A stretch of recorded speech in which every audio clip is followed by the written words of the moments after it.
Good morning, class 10. Today is 28 July. I will start the new unit, that is unit 7, chapter number 27, probability.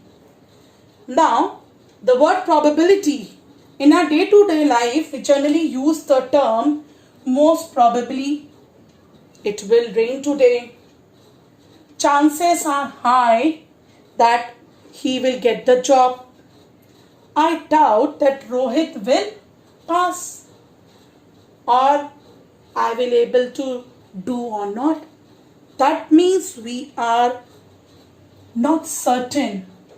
Most probably word we are using, chances, doubt. These are the words we are using it that shows uncertainty of occurrence of an event. Like most probably it will rain. Chances of getting job. We are not certain for the event to occur. Now, so the probability measure numerically.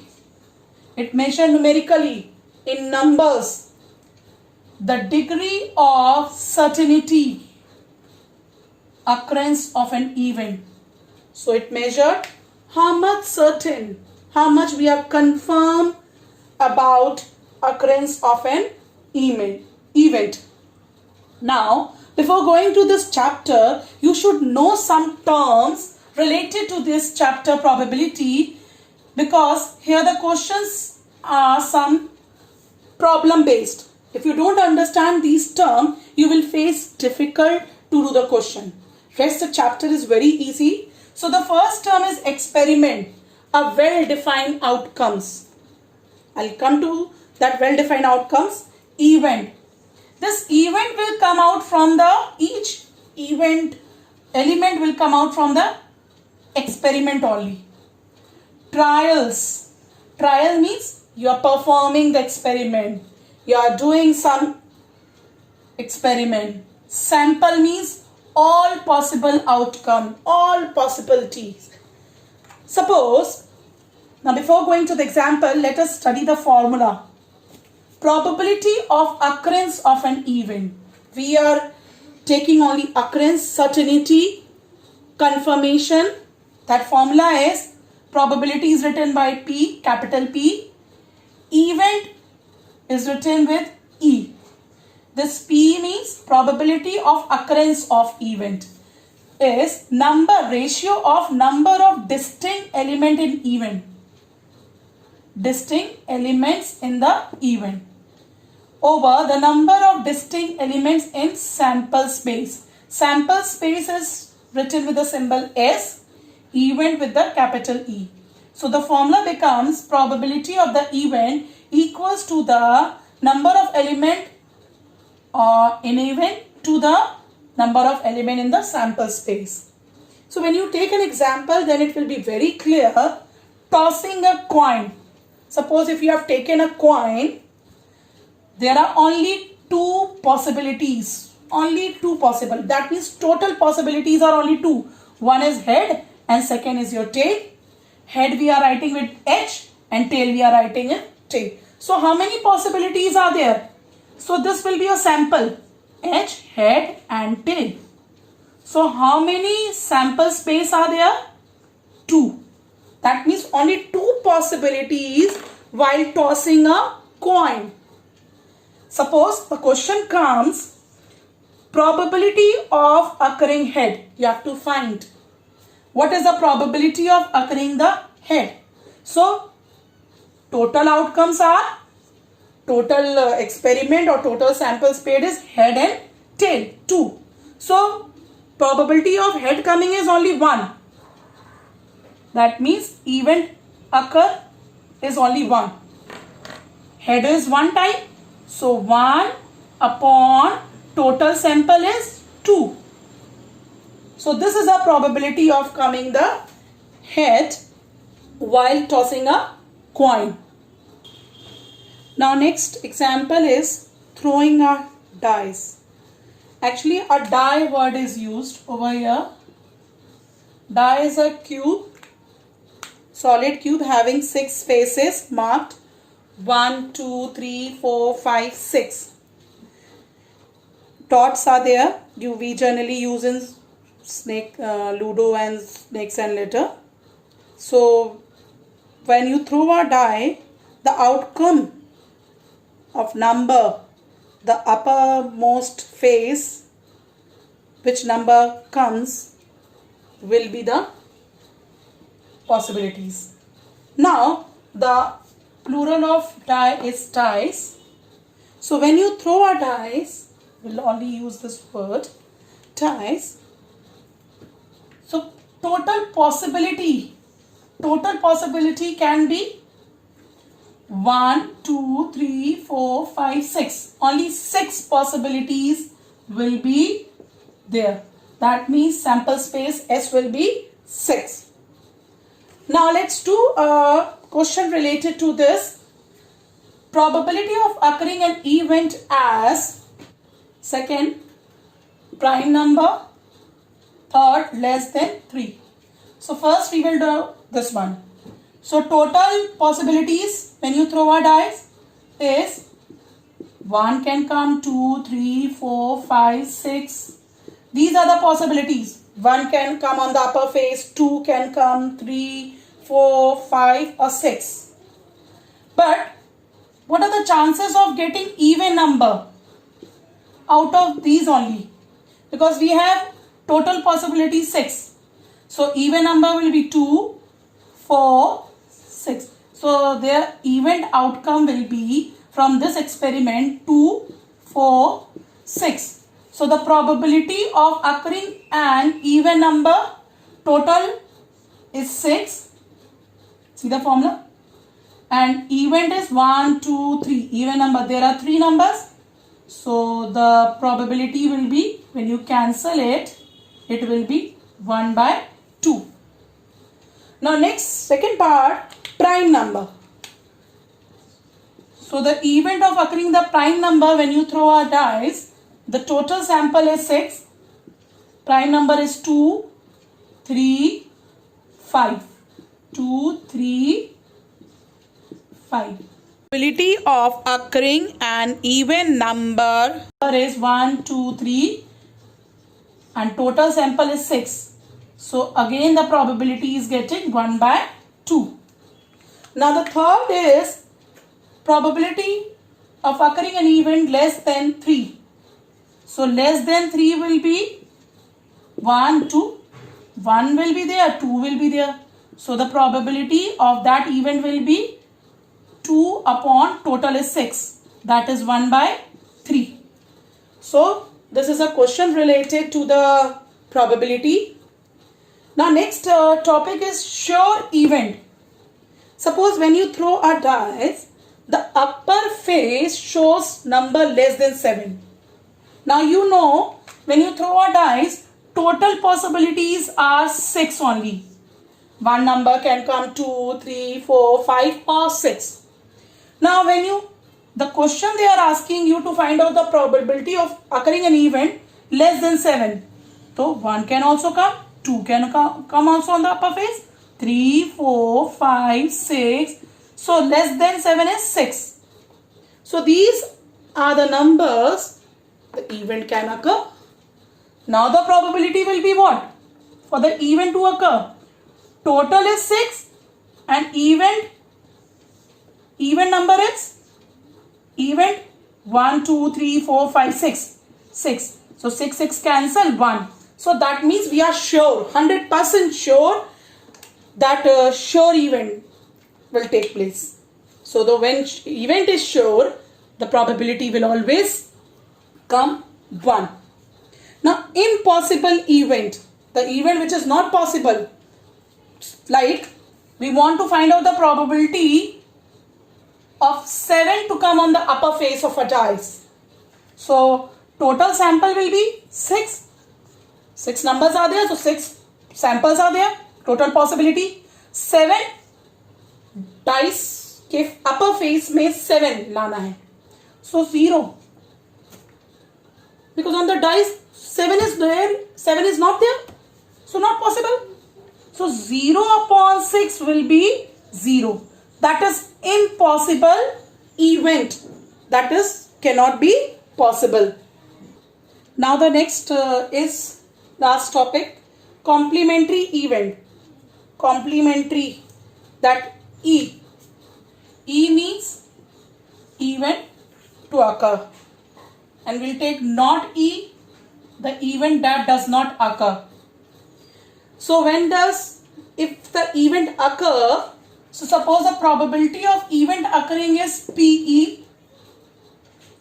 When the event does not occur, the probability of not occurring the event is P not E, means probability of not occurring the event. So the probability of occurring the event plus probability of not occurring the event will be always 1. They are complementary to each other. So what does we conclude from all these terms and discussion? If the event is impossible, which cannot be possible, the probability will always come 0. That answer will be your 0. If event is sure, then your answer will come out to be 1. You should keep it in your mind while doing the question. Suppose in the question, the probability of occurring the event is given to you, and you have to find the probability of not occurring the event. So how will you find? 1 minus probability of occurring the event. Suppose the question is given, probability of occurring the event is 1 by 3. How will you find out the probability of not occurring the event is 1 minus 1 by 3?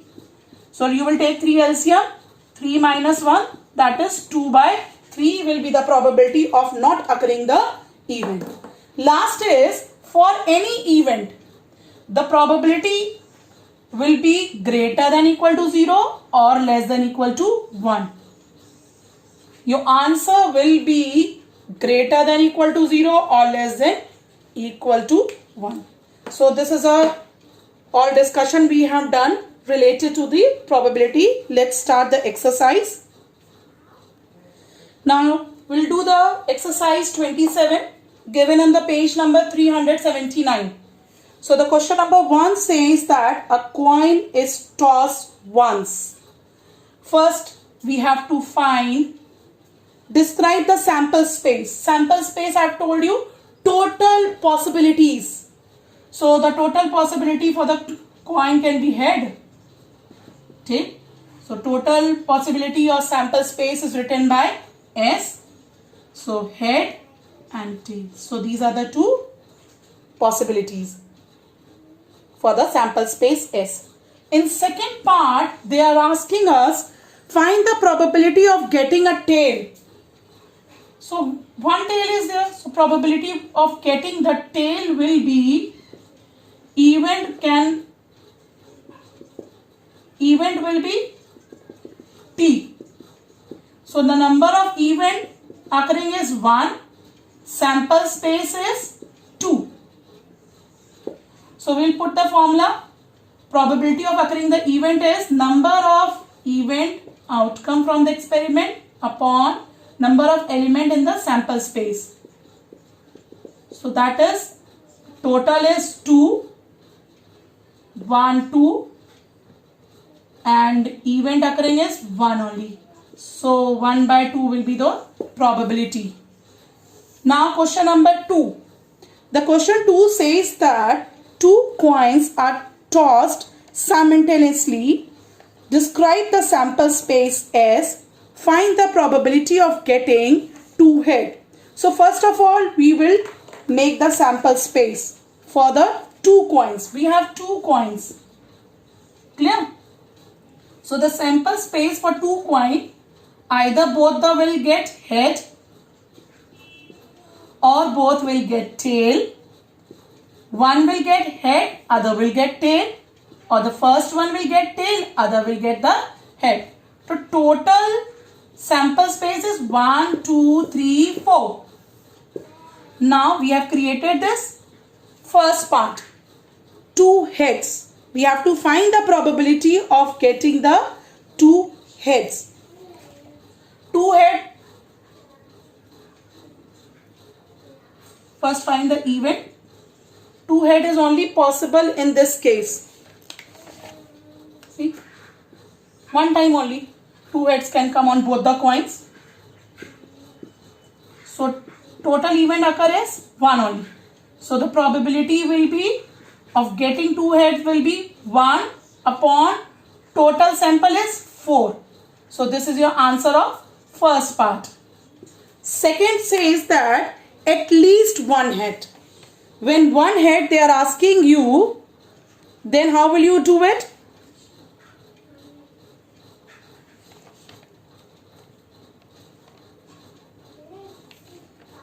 So event can be at least, you can take both the heads also. Both the heads can come on the coin, or one head come on the first coin, other gets the tail, or first one is getting the tail, other is getting the head. At least 1 head is there. So total event is coming out to be 3. So the probability of getting at least 1 head will be total sample space 4 and event is 1, 2, 3. So your answer is 3 by 4. Now third part says that at most 1 head. See the difference when it is written at least. So we have taken the both the heads, or 1 head from the first coin or head from the second coin. In the third part, at most 1 head, 1 head has to be there.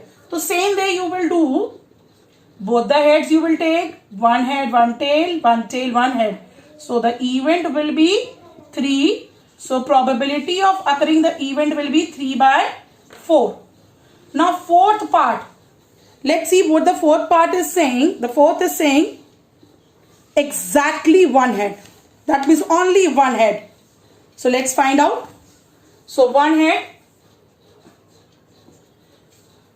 this one and this. We can't take this one. Why? Because 2 heads are coming. They have written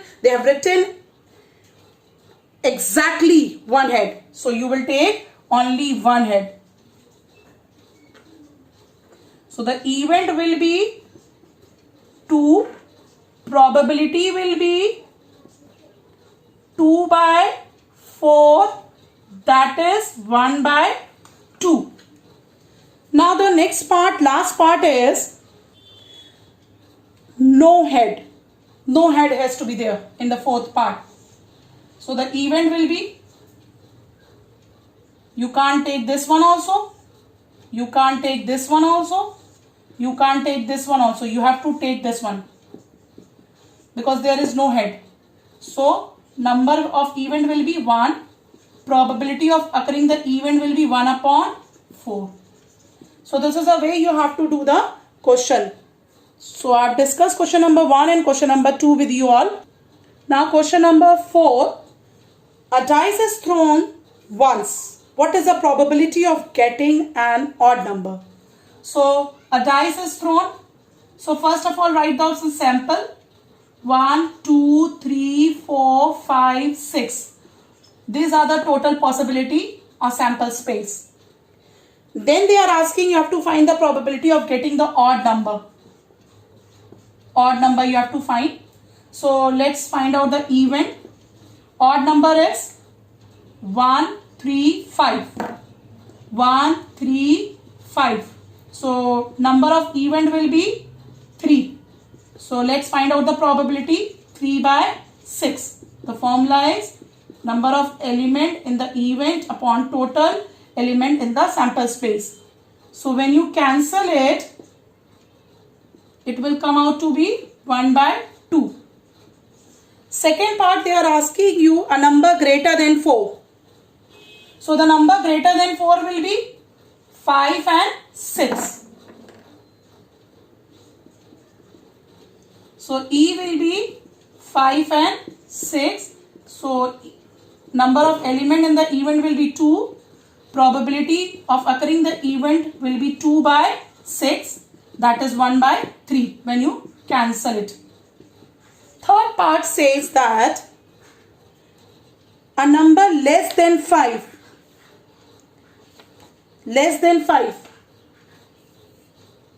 That is 1, 2, 3, 4. So number of element in the event is 4. So probability will be 4 by 6 means 2 by 3 when you cancel with the table of 2. So this will be the probability of number less than 5. Next, fourth part is number 5. The number 5. Number 5 can be, there is only one 5. So the 5 will come only one time. So the number of element in the event will be 1. A probability will be 1 upon 6. So this is a way you have to do the question related to the probability. Now you try out the exercise. We'll continue the questions on the next turn.